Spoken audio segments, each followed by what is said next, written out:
అందరికీ నమస్కారం. ఈరోజు మనం మాట్లాడుకోబోయేటటువంటి అంశం ఒక వ్యక్తి గురించి కాదు, ఒక పార్టీ గురించి కాదు, మొత్తం వ్యవస్థ మీదే ప్రశ్నలు లేవనెత్తేటటువంటి అంశం అన్నమాట. నేను ఇక్కడ ఎవరిని కూడా ఏ పార్టీని విమర్శించట్లేదు, ఏ పార్టీకి కొమ్ము కాయట్లేదు. ఒక పార్టీకి సంబంధం లేకుండా ఇది ఒక వ్యవస్థ మీద ప్రశ్నలు లేవనెత్తేటటువంటి అంశంగానే మనం మాట్లాడుకున్నాం.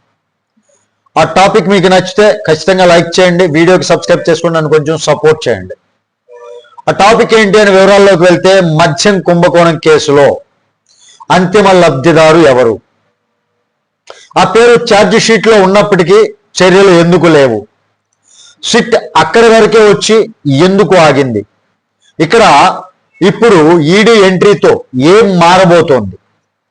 మనం చూసినట్లయితే ఈ ప్రశ్నలన్నిటికీ సమాధానం తెలుసుకోవాలి అంటే ఈ వీడియోని అందరూ చివరి వరకు చూడాల్సిందే. అసలు కేసు ఏంటి? అందరికీ తెలుసు, మద్యం కుంభకోణం కేసు. సాధారణ కేసు అయితే కాదు, కోట్లలో కాదు, వందల కోట్లలో జరిగినటువంటి ఆర్థిక నేరం. ఈ కేసుపై రాష్ట్ర ప్రభుత్వం ఏర్పాటు చేసినటువంటి సిట్ పూర్తిగా విచారణ చేసింది. దాదాపుగా ఏడాది పైగానే దర్యాప్తు చేసింది.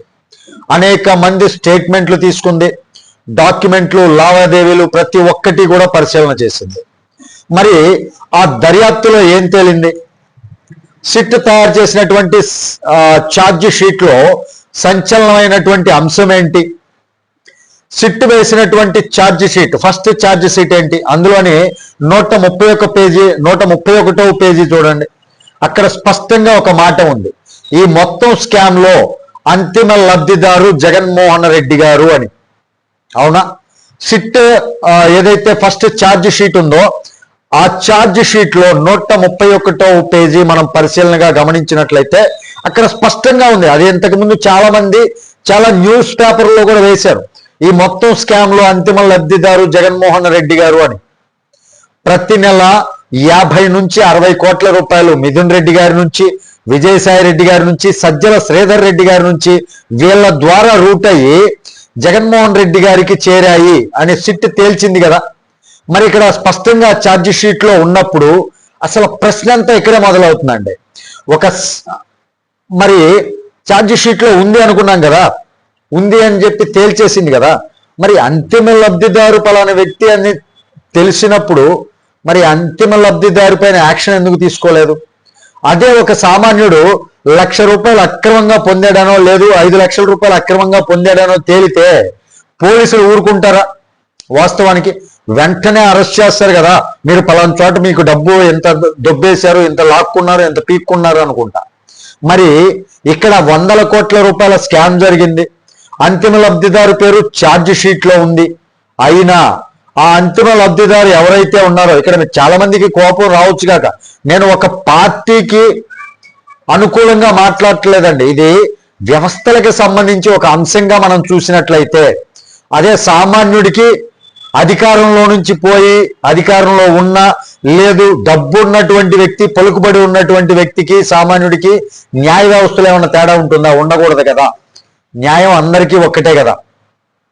మరి ఇక్కడ సామాన్యుడికి ఒక న్యాయంగా ఉన్నట్లయితే ఇక్కడ వందల కోట్ల రూపాయల స్కామ్ జరిగింది, అంతిమ లబ్ధిదారు పేరు ఛార్జ్ షీట్ లో ఉంది, అయినా నోటీసులు ఎక్కడా ఇవ్వలేదు, అరెస్టులు ఎక్కడా లేవు, ఎఫ్ఐఆర్ లో పేరు లేదు.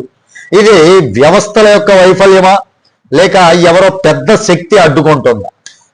ఇక్కడ ఒక విషయం అర్థం చేసుకోవాలి, సిట్ అనేది రాష్ట్ర ప్రభుత్వ ఆధీనంలో పనిచేసేటటువంటి దర్యాప్తు సంస్థ.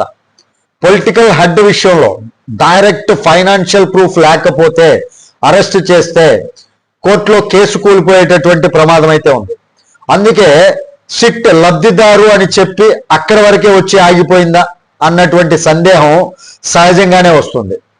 ఇక్కడే కథ అసలు మలుపు అయితే తిరుగుతుందండి. ఈ కేసులోనే ఎన్ఫోర్స్మెంట్ డైరెక్టరేట్ అంటే ఈడీ రంగప్రవేశం చేసింది. ఈడీ అంటే మనీ లాండరింగ్ కేసులు, షెల్ కంపెనీలు, డబ్బు ట్రయల్స్ జరిగినటువంటి కేసులు, క్యాష్ మూవ్మెంట్ అయినటువంటి కేసులు, బినామీ లావాదేవీలు, వీటిని సాల్వ్ చేయటంలో, ఈ కేసుల మీద దర్యాప్తు చేయటంలో నిపుణులు అని చెప్పవచ్చు.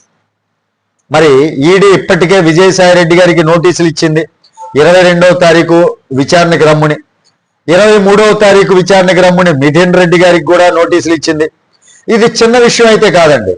ఈడీ ఎవరెవరికి నోటీసులు ఇచ్చిందంటే వాళ్ళ దగ్గర ఇప్పటికే ఫైనాన్షియల్ డేటా, లావాదేవీల సమాచారం ఉంటేనే ఈడీ అనేది నోటీసులు ఇస్తుందండి. లేకపోతే ఈడీ సమాచారం ఏమీ లేకుండా ఎవరికి కూడా నోటీసులు ఇవ్వదు. మరి ఈడీ నోటీసులు ఇచ్చింది అంటేనే మనం అర్థం చేసుకోవాల్సింది ఏంటి, వాళ్ళ దగ్గర ఏదో ఒక సమాచారం ఉంది అని. ఇక్కడే అసలు గేమ్ స్టార్ట్ అవుతుందండి. ఒకవేళ విజయసాయి రెడ్డి గారు అప్రూవర్గా మారితే ఎప్పుడు డబ్బు ఇచ్చారు, ఎవరి ఆదేశాల మీద ఎక్కడ నిల్వ చేశారు, ఎవరు ఎంత లబ్ధిదారు, ఇవన్నీ కూడా బయటపడితే అంతిమ లబ్ధిదారు అన్నటువంటి సిట్ విచారణ ఏదైతే ఉందో కోర్టులో బలమైనటువంటి ఆధారంగా మారుతుంది కదా. మరి మిథున్ రెడ్డి గారి పరిస్థితి, మిథున్ రెడ్డి గారు ఇప్పుడు జగన్మోహన్ రెడ్డి గారి పార్టీలో నెంబర్ 2 పొజిషన్లో ఉన్నారు. జగన్మోహన్ రెడ్డి గారికి కూడా అత్యంత సన్నిహితమైనటువంటి వ్యక్తి. అందుకే ఆయన నోరు విప్పేటటువంటి అవకాశాలు చాలా తక్కువ. లీగల్ గా తప్పించుకునే ప్రయత్నం చేసేటటువంటి ఛాన్స్ అయితే ఎక్కువ ఉంది.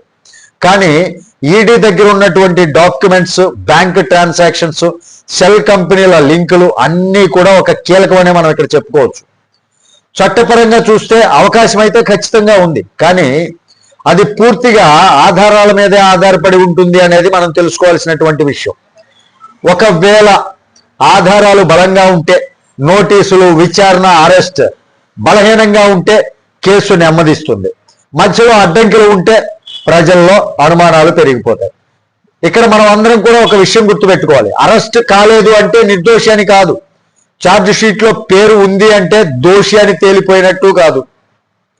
తుది తీర్పు ఎప్పుడు కూడా కోర్టుదేనండి.